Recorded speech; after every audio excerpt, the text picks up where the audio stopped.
International, Nermeen Abdurrahman, filed the following report. Egyptian expats began voting in the first phase of the 2025 House of Representatives elections, part of a two-stage national ballot schedule announced by the National Elections Authority. Voting for Egypt expats ran as planned this weekend, while inside Egypt the first phase is set for mid-November.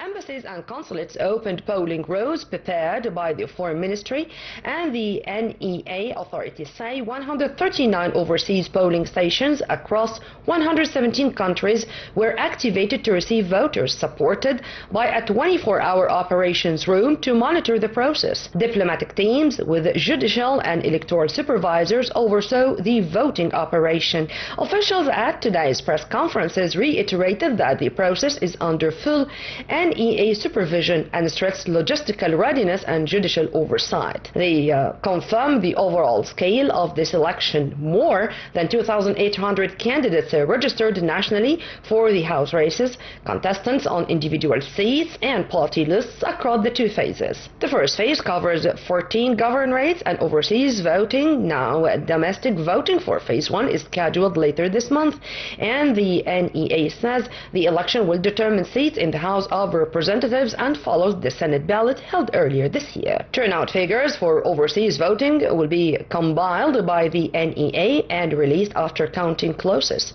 Officials said at the final briefing tonight, for now, diplomats and voters told us the mood was orderly and determined at polling posts worldwide.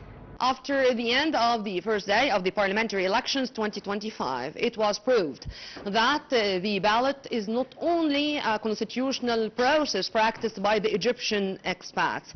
It's a message of loyalty and a reflection of how deeply rooted is the bond between Egyptians and their homeland. Every voice dropped in a box thousands of miles away is saying in its essence that Egypt remains in the hearts and minds of all Egyptians, whether here or abroad. Nermeen Abdurrahman reporting for Nile TV International. Welcome back, ladies and gentlemen.